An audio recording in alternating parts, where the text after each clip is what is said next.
Sejam muito bem-vindos a mais um debate aqui na RTP para as legislativas 2024. Hoje na RTP3, frente a frente, Paulo Raimundo, secretário-geral do PCP, e Inês Sousa Real, do PAN. Bem-vindos aos dois. Obrigado. Determinou o sorteio que vamos começar este debate com a Inês Sousa Real. Devo só dizer para quem está a ver que a Inês tem um braço ao peito, de facto, um pequeno acidente que levou a este braço ao peito, mas as melhoras, e vamos então à nossa troca de ideias e a este debate. Proponho que começarmos pela corrupção. Ambos os partidos dizem que é algo que tem que ser combatido para que tudo o resto corra melhor. Inês, legalizar o lobby é a melhor forma de combater a corrupção ou, como diz o PCP, é legalizar a criminalidade em Portugal? Antes de mais, muito boa tarde.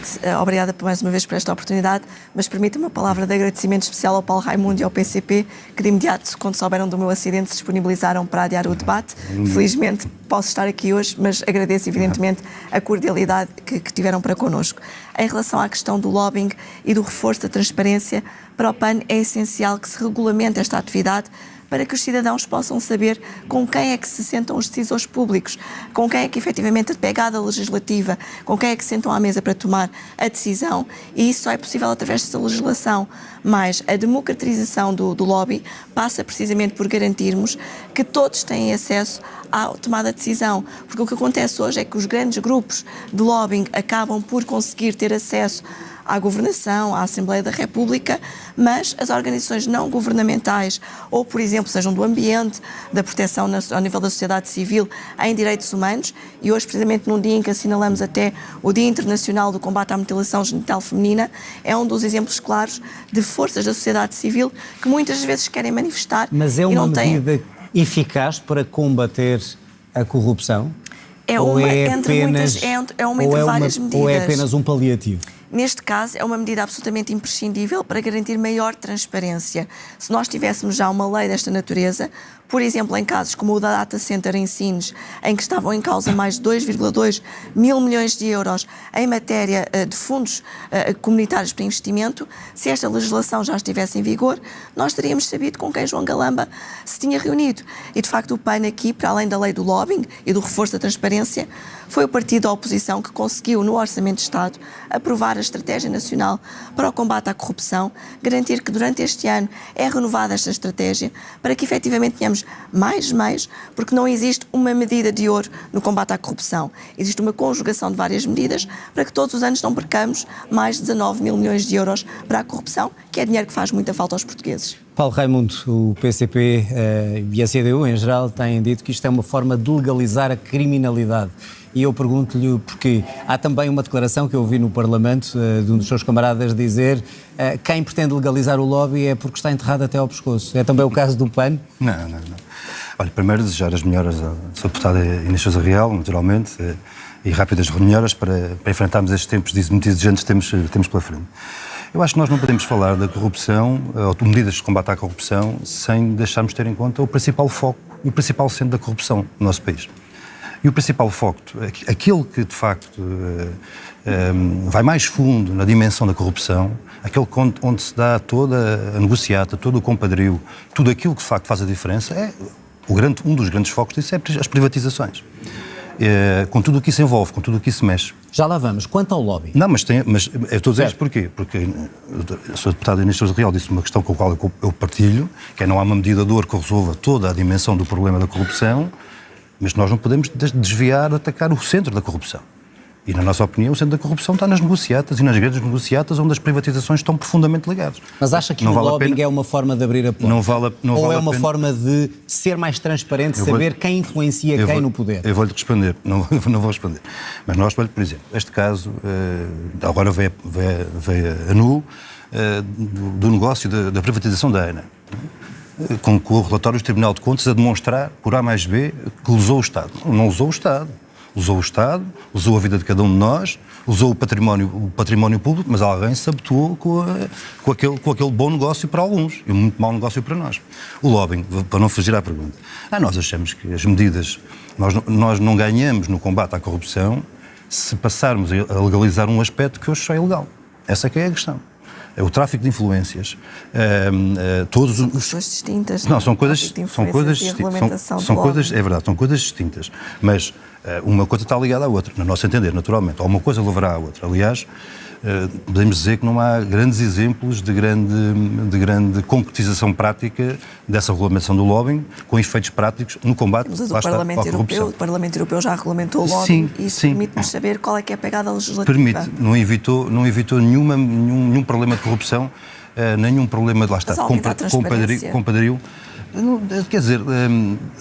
Mas tem alguns dados que possam mostrar que o lobby aumentou a corrupção ou não a diminuiu? Não, claro, não tenho nenhum dados que me comprovem que a regulamentação do lobby em algum país aumentou a corrupção. Mas não prefere saber quem é que, por exemplo, como acontece no Parlamento Europeu, quem é que nos corredores do Parlamento, da Assembleia da República, está perfeitamente identificado e está a falar com os possíveis legisladores para mudar alguma coisa, do que ser subterrâneo? Não, mas isso não altera nada, porque nós sabemos muito bem quem comprou a Venci. Quem comprou a ANA foi a Venci. Quem comprou, salvo seja, a quem se entregou a ANA foi a Venci. Mas tardiamente, ou seja, andamos sempre a correr atrás do prejuízo. Portanto, se me permite, há uma coisa que está clara. Há um governo anterior, formado pelo PSD e o CDS, que na altura onde estavam os atuais dirigentes do Chega Iniciativa Liberal, decidiram privatizar a ANA, entregá-lo à Venci. Nós soubemos isso não foi subterrâneo, isso não foi tudo às claras. Foi tudo às claras. Ora, isto é que é preciso enfrentar de forma clara e sem receios. E depois há outro problema da corrupção, que é talvez aquela dimensão daquilo que é supostamente legal, mas que é do ponto de vista moral completamente... Mas só para clarificar uma questão, quando o PCP, e estou a utilizar a expressão porque ela é elucidativa para quem nos está a ver, que diz que estes que estão a tentar legalizar o lobby estão enterrados até ao pescoço, quer dizer o quê? Que os partidos em que o PAN está integrado, que fazem esforços para legalizar o lobby, estão a tentar esconder a corrupção? Olha, eu não sei quem é que fez essa afirmação, eu não fui de certeza absoluta, não tenho a certeza disso, não quer dizer que também não faça... Mas acha que quem quer legalizar, quando isto de outra forma, quem quer legalizar o lobby está a tentar esconder quando fala da privatização? Não, eu acho que há motivações... PSD, PS... Eu não tenho dúvidas que há motivações diferentes para quem quer avançar com esta medida, não tenho nenhuma dúvida sobre isso. Agora...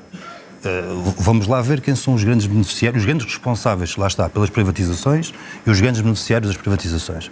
E é claro que não será nem o PCP nem a CDU e não será o PAN, naturalmente. Mas quando o PAN está ao lado dos outros partidos para legalizar algumas destas medidas por uma questão de transparência, está a ser cúmplice? É como lhe digo, as motivações que leva cada partido a apresentar os seus projetos são motivações diferentes. Aliás, há matérias sobre as quais nós temos tido... A motivação é diferente, mas está errada, é isso?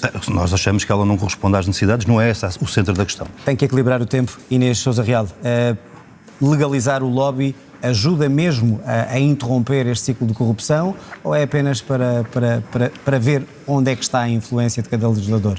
E se tem algum dado que mostre que para, de facto, uma parte da corrupção em Portugal? São fenómenos conexos e não é à toa que o Parlamento Europeu fez avanços nesta regulamentação e que hoje sabemos qual é a pegada legislativa, é que efetivamente se houver mais transparência, eu recordo que o PAN, a par desta proposta que apresentou e que efetivamente está mobilizado não por qualquer tipo de interesse pessoal ou partidário que tenha, mas sim pelo facto de que é importante que os cidadãos saibam quem se senta à mesa com o poder, porque nós não podemos continuar a ter fenómenos de portas giratórias, continuar a ter a influência que existe junto dos decisores políticos e não garantir uma maior transparência. Foi por isso até que lá atrás, no âmbito do Orçamento de Estado, o PAN conseguiu aprovar o portal da transparência para que efetivamente garantíssemos que em todo este processo, não apenas no combate à corrupção, mas na contratação pública, na administração, nós estamos a falar de dinheiros públicos que tantas vezes ouvimos dizer que não existem ou que são escassos. Quando tentamos, por exemplo, apoiar ou subir a nível, por exemplo, dos salários, do ordenado médio ou até do ordenado mínimo, para que Portugal não seja um país de mínimos olímpicos, ouvimos muitas das vezes dizer que não há dinheiro para fazer, por exemplo, face Mas quando às faz justas estas denúncias, quer ao PSD, quer ao PS, de possíveis ligações a essa corrupção, depois não é cúmplice quando vota ao lado deles para legalizar o lobby na Assembleia da República? De forma alguma, porque no entender do PAN, esta matéria é uma matéria de reforço da transparência. Não se trata de legalizar o lobby, até porque é importante perceber uma questão que é todas as situações marginais à declaração da reunião com o poder público ou político aí sim é mais fácil até identificar situações que, do ponto de vista jurídico, possam ser situações com natureza criminal, do que não existindo esta obrigatoriedade de registro. Até porque nós não podemos diabolizar aquilo que possa ser o papel da sociedade civil junto do decisor político. Nós temos contributos muito válidos dos sindicatos, das associações e organizações não governamentais, que também são uma forma de lobby, mas uma lobby positivo e não negativo. Bom, portanto, há que saber distinguir as duas coisas. O problema, se me permite... Sim, responda a esta questão para mudarmos para outra. O problema, se me permite, é que nós vivemos na sociedade em que vivemos, não vivemos noutra. E a dimensão e a capacidade e o poder do poder económico não tem nada a ver com a dimensão e a capacidade e o poder da sociedade civil. E este é que é o grande problema. Este é que é o grande problema, porque a Sra. Deputada fez bem uma referência às portas giratórias, que é uma coisa com que nos confrontamos todos os dias. A regulamentação do lobby não altera nada esse problema das portas giratórias. Não altera em nada Os períodos de nós, sim, o PAN conseguiu, tem instâncias importantes, como o Tribunal Constitucional de Contas, colocar essas matérias em cima da mesa. A regulação do lobby não altera nada aquilo que falava há pouco. Olha, quero mais um exemplo claro da questão grossa que temos aí, aquilo que foi o escândalo da privatização da PT, por exemplo. Portanto, mais Estado seria também uma solução para combater a corrupção? Não, o que nós precisamos é mais Estado e menos privacidade. O que nós precisamos, esta é que é a grande questão, como estamos confrontados nos dias de hoje, é que o Estado, de uma vez por todas, que o poder político, de uma vez por todas, se liberte da subjugação que está confrontado do poder económico. Essa é que é a grande questão que é preciso resolver. Vamos mudar de assunto porque há outras preocupações também para a sociedade portuguesa. Claro. Como sabemos, temos agricultores, não só em Portugal como por toda a Europa, em protesto por variedíssimas razões. Muitos dizem que estão sufocados com a regulamentação excessiva em matéria de proteção ambiental. Paulo Raimundo, vou-lhe perguntar assim, deve ser sacrificada alguma da regulamentação ambiental que chega da União Europeia e também do nosso país para que os agricultores não estejam tão sufocados? Mas sabe que eu acho que o problema, os justos problemas e as justas reivindicações dos agricultores não têm a ver com o sufoco das medidas ambientais. Eles estão na rua a dizer isso, como sabe, desde França até Espanha, até Portugal. O sufoco que eles vivem é o sufoco da política agrícola comum. E foi esse sufoco da política agrícola comum que tem aspectos do regulamento, onde está essa regulamentação ambiental, a famosa do prado para o prato. Mas a questão fundamental não é essa. A questão com que se confrontam todos os dias é o aumento dos fatores dos custos de produção, dos combustíveis, das rações, por aí fora, e o que nós chamamos, isso sim foi da minha boca e, portanto, o que nós chamamos a ditadura da grande distribuição, que em Portugal tem um efeito brutal. Mas em relação à questão ambiental, e podemos ir às outras também. Mas eu vou... Até porque temos aqui duas pessoas que falam sobre isso. Mas nós temos 86% da nossa agricultura é da agricultura familiar. Micro e pequena produção agrícola. Esta que é a realidade. Ora, essas pessoas estão a ser esmagadas pela ditadura da distribuição. E se quisermos voltar para trás, que é para não deixar ninguém ser responsabilidades, PS, PSD, CDS e agora o Chega Civil Liberal são de facto responsáveis, olha, por terem terminado 400 mil explorações agrícolas de há 40 anos a esta parte. Mas quando os pesticidas são mais caros para serem mais amigos do ambiente, quando não se pode produzir de determinada maneira, tudo isto, o que eu pergunto é quais são as linhas vermelhas da CDU em relação a esta questão. Devem ou não ser sacrificadas, como pedem muitos dos agricultores que estão na rua, algumas das medidas ambientais impostas pela União Europeia? A questão fundamental com os quais os micro e os pequenos agricultores estão confrontados, a agricultura familiar, é como é que aumentam o custo, como é que aumenta o valor do produto que fazem. E há uma coisa que nós sabemos de experiência própria, certamente, todos, que é, não há ninguém que goste mais da terra, que ame mais a terra que os agricultores, em particular os pequenos agricultores. E esta é que é a grande questão que é preciso responder. Como é que se aumenta o valor do produto que faz? E não é esmagados pela grande distribuição. Mas ainda não respondeu à questão ambiental. Para mim é importante também, até para falar com ele. Eu percebo e não vou fugir. Gostava só que me respondesse. Mas a questão é esta. Pode haver este ou aquele aspecto que seja necessário alterar. Admito isso. Não conheço com pormenor esses aspectos, portanto pode haver isso. Mas essa não é a questão fundamental. Mas está ou não o PCP, por exemplo? Então, questões muito práticas. Baixar os impostos dos fertilizantes, já que está a falar em custos. Fertilizantes, pesticidas, etc. Deve-se baixar o imposto aí ou não? O que nós precisávamos era que o Estado assumisse em si um centro de compras desses produtos todos e que pudesse ser revendedor aos... Mas não me respondeu se deve baixar os impostos dos pesticidas. Essa não é a questão. A questão é outra. Também é uma questão, é o Estado, claro, é o Estado assumir em si mesmo um centro de compras e fazer uma revenda aos pequenos produtores. Essa é que é a grande questão. Inês, a mesma questão, de forma inversa, se os agricultores que estão na rua a reclamar por medidas e regras não tão apertadas em termos ambientais para não terem que viver num drama. Deve ou não isso ser considerado e o PAN, que é um defensor das medidas que defendem o ambiente, até que ponto é que se deve abrandar um bocadinho esse garrote que muitos agricultores dizem que não aguentam? PAN entende que não têm sido as propostas de matéria ambiental que têm prejudicado os agricultores.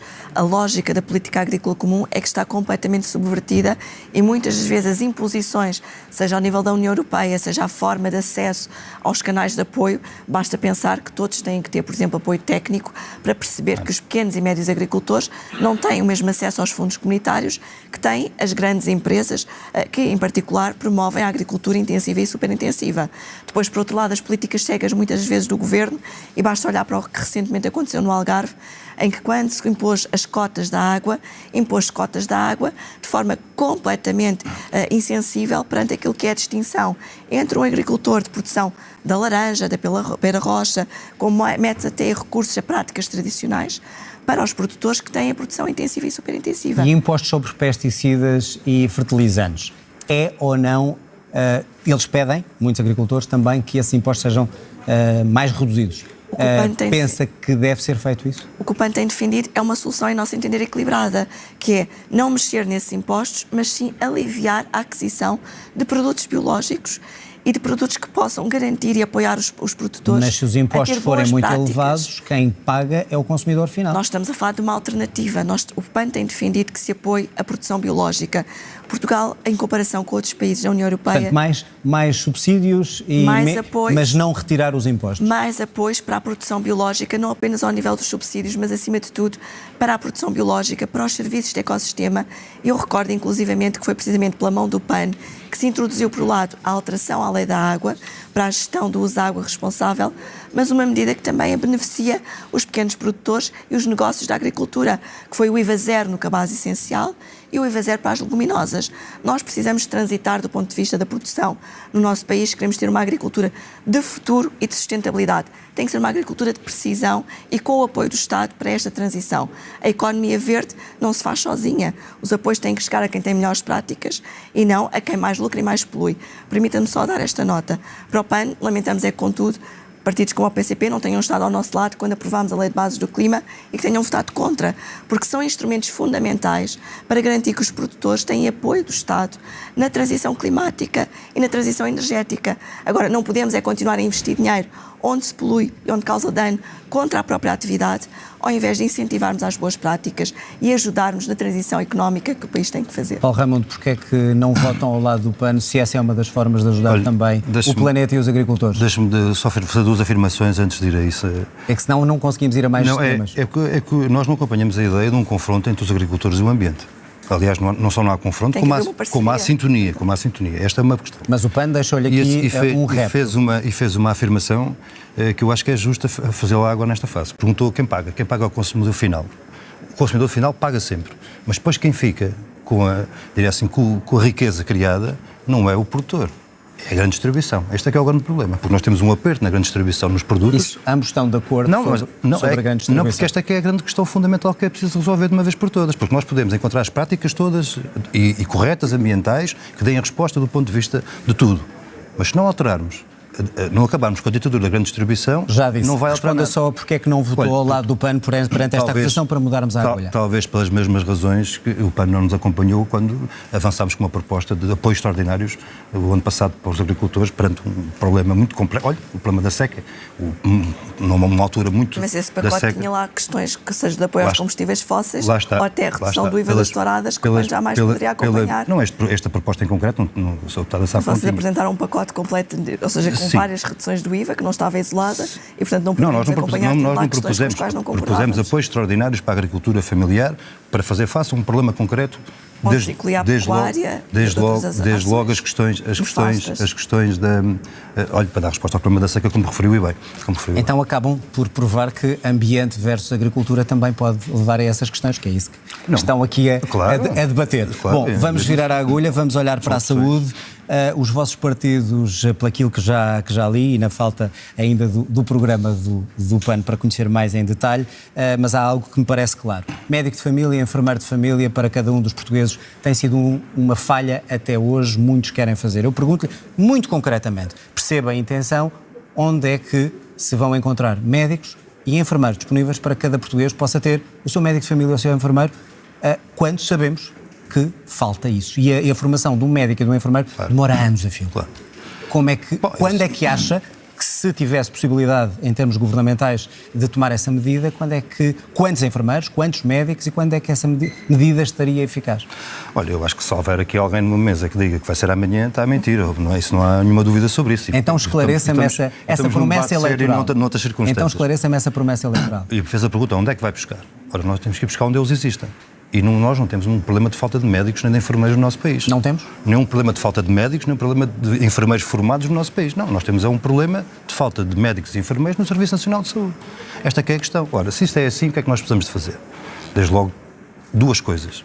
É acarinhar e reter e respeitar os médicos, enfermeiros e técnicos no Serviço Nacional de Saúde e criar as condições para que outros que estão hoje noutros setores possam vir para o Serviço Nacional de Saúde. Que outros setores? Está a falar do privado? No privado, por exemplo. Isso significaria muito mais dinheiro do Estado a pagar aos médicos e enfermeiros, é isso? Muito mais. Claro, mas... Porque o privado, como sabe, paga muito mais. Mas qual é a alternativa que temos? Continuar neste caminho de desmantelamento do Serviço Nacional de Saúde? É essa a alternativa da nossa parte? Mas não acha, portanto, execuível um médico e um enfermeiro para cada português? Um médico de família e um enfermeiro de família? Há um rácio que está feito, né? Há um rácio de X pessoas por cada tem sido impossível até agora. Tem sido impossível, mas não é impossível. Tem sido impossível, mas não é impossível. E tem um limite de tempo para isso? Se é uma legislatura que se consegue? Eu julgo que já está. Quem disser que chega amanhã e resolve isso, acho que está a enganar. Não diga amanhã, mas quando se faz uma promessa eleitoral tem que ter uma conta, claro. um número. Então é nesse caminho de construção disso. Agora, com apoios. Portanto, acha que há profissionais em Portugal para contratar? O que é que nós propomos? Nós propomos uma geração salarial dos médicos de 50% ou enfermeiros. Isso é um elemento fundamental, mas a questão... Eu tenho que passar, é que está com muita vantagem. Inês, um enfermeiro e um médico, a mesma perguntam se temos médicos e enfermeiros suficientes e onde é que os vai buscar e quando é que essa medida será efetiva e poderia ser efetiva? Nós não temos de todo médicos nem enfermeiros suficientes. Aliás, estivemos recentemente no Algarve, no centro hospitalar, e ficou claro esse déficit do ponto de vista quer dos enfermeiros. Só na região do Algarve falam de pelo menos 500 enfermeiros que seriam as necessidades para suprir a ausência destes profissionais, quanto mais na questão também dos médicos. E os médicos de família, eles têm que ser encarados como a base da prevenção da saúde, porque se garantirmos que cada português tem efetivamente um médico de família, e se pensarmos isso pelo menos numa perspectiva de legislatura, vamos conseguir aliviar a pressão que existe hoje em dia nos centros hospitalares, em particular nas urgências. Nós temos que olhar para um todo, na saúde como um todo. Mas se não há, onde é que os vai buscar? Bom, nós neste momento temos um problema que não se esgota na questão da fuga dos médicos, por assim dizer, do público para o privado. Neste momento temos o problema também da imigração, dos jovens que cada vez mais saem do nosso país e que não conseguem encontrar aqui melhores condições de vida, e nesse sentido a questão da exclusividade voluntária, como é evidente, neste caso optativa por parte destes profissionais, e com a consequente valorização do ponto de vista não só do ordenado, mas também das condições de trabalho, existindo uma bolsa pública, que é o que o PAN tem defendido, para profissionais de áreas de setores-chave da nossa economia e da nossa saúde, que garanta o acesso, por exemplo, à habitação, porque nós não podemos ter neste momento um déficit de bolsa de habitação pública como há que temos. E para resolver o problema atual, ou seja, que não há médico de família, muito menos médicos para todos os portugueses que estão nas urgências, como é que se resolve? O recurso aos privados para regularizar a situação na saúde é algo que o PAN defende?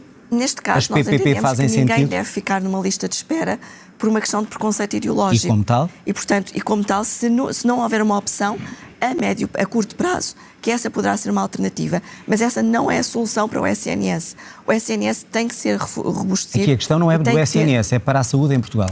Para aqueles doentes que estão à espera de uma consulta, de uma operação, de uma urgência. Neste momento não é aceitável ouvirmos aquilo que ouvimos nas ruas, que são pessoas a dizer que mesmo com doenças oncológicas estão em lista de espera para serem operadas, às vezes, mais de um ano. Portanto, recurso às PPP. E, portanto, não é às parcerias público-privadas. É, de facto, garantir que o Estado suporta a intervenção no privado e não estar a deixar os hospitais nas mãos das parcerias público-privadas, o que é completamente diferente. Mas agora, o recurso ao privado para resolver a situação imediata. A canalização, mas permita-me só referir este aspecto, porque ele é importante. Terminar. Nós não podemos deixar de garantir que em Portugal se aposta naquilo que é a recuperação do ordenado médio. O país não pode continuar a viver em mínimos olímpicos na perspectiva da retribuição salarial dos diferentes profissionais, seja nos médicos, nos professores ou até mesmo nos bombeiros que hoje estiveram a manifestar, ou dos polícias. Muito bem. Temos que olhar como um todo. Quero entrar noutro tema rapidamente, só uns 30 segundos. Privado para resolver o problema atual dos doentes, sim ou não?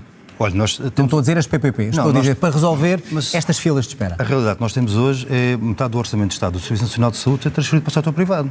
E, portanto, está errado. É mais ainda. Mas se puder resolver o problema de algumas pessoas que estão à espera. Mas isso já acontece hoje. Mas pergunto-lhe, deve continuar ou não para resolver o problema? O que nós precisamos é, hoje temos uma opção de 8 mil milhões de euros são transferidos dos bolsos de cada um de nós para o setor privado da doença, como nós caracterizamos. Ora, isso não é caminho. E quando continuarmos nisso... E, portanto, recorrer aos privados nem que seja para resolver esta situação, não. Claro, mas não, a única solução de dar resposta a toda a gente de forma igual às questões da saúde é o Serviço Nacional de Saúde. Muito bem. E quem bateu às portas dos privados sabe bem que é assim.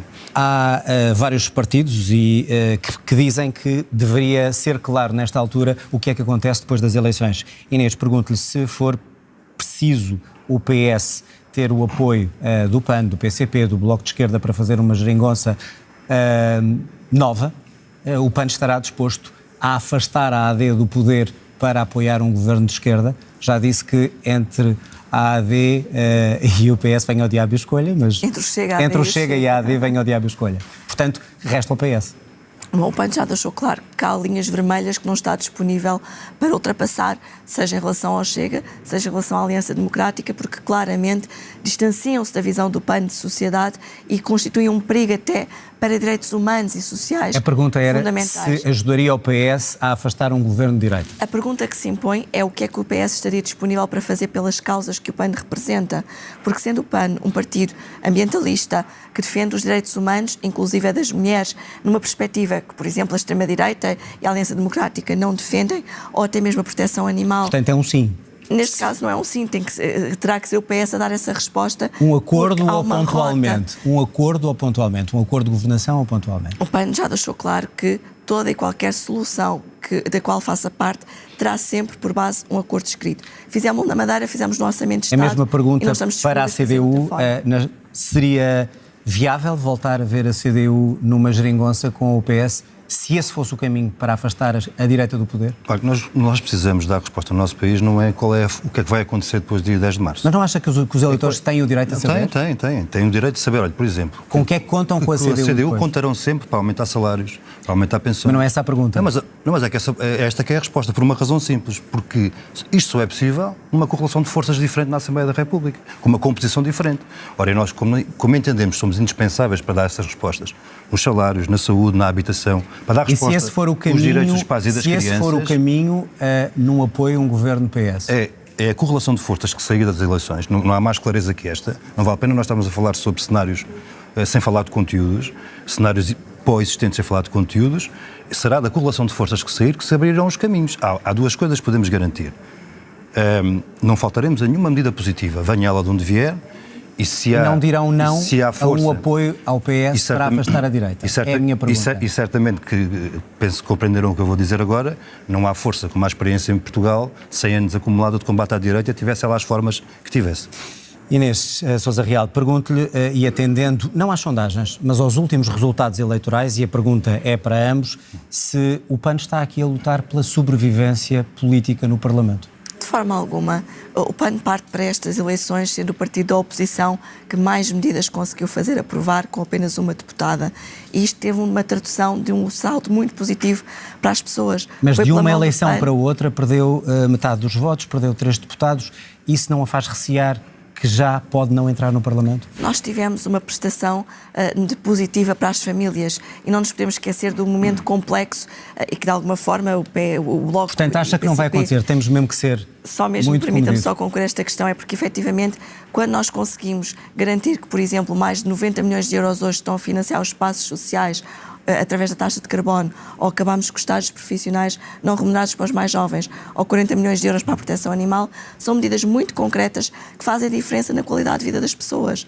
E as pessoas sabem hoje que podem contar com o PAN para ser um garante de estabilidade política e também para fazer avançar as causas que representa, que é uma força útil para a democracia e para as suas vidas. E acreditamos que isso vai fazer diferença no dia 10 de março. Portanto, acha que o que tem acontecido nas últimas eleições, que foi perder votos, perder deputados, O PAN vai ser invertido elegeu agora. recentemente nos Açores, elegeu um deputado nos Açores, elegeu na Madeira, na Madeira Perdeu cobrou metade dos votos, estamos a falar de legislativas. Neste caso em concreto, é mesmo na Madeira fomos os que quebrámos a maioria absoluta de Miguel Albuquerque e a nível nacional sabemos... A mesma pergunta muito para a melhor com o CDU. Parlamento. Perdeu 100 mil votos, de 12 para 6 deputados. Luta pela sobrevivência à CDU nestas eleições? Eu acho que a pergunta é muito bem feita a partir do aspecto que colocou central, que é a partir dos resultados eleitorais e não das sondagens. Ora, o que é que os resultados eleitorais demonstram? Demonstram uma realidade objetiva, quer no caso da Madeira de forma mais significativa, quer no caso dos Açores de forma mais simbólica. A CDU cresceu na Madeira e cresceu nos Açores. E, portanto, se é Mas a nível nacional, se é para fazermos a análise a partir de dados concretos e de tendências, então diria assim... Mas continua fora do Parlamento Regional dos Açores. É verdade, lá está, foi ali por uma unha negra, como se costuma dizer, por 85 votos. Portanto, nas legislativas não está a lutar para a sobrevivência, está a cair. E muito. 100 mil votos, 12 para 6 deputados. Mas desculpa, fez a pergunta a partir de uma realidade concreta. Eu estou-lhe a falar de dados concretos. Exato. E eu estou-lhe a dizer, a partir da realidade concreta e dados concretos, as últimas eleições que tivemos foi na Madeira e nos Açores. Quer na Madeira, quer nos Açores, a CDU cresceu. Portanto, mais significativamente na Madeira. Prefere olhar para aí do que para as eleições legislativas. Então, mas só posso olhar para aí, não posso olhar para trás. Muito Tenho bem. que olhar para a frente. Chegamos ao fim do tempo. Obrigado a ambos. Terminamos assim mais um debate legislativas 2024.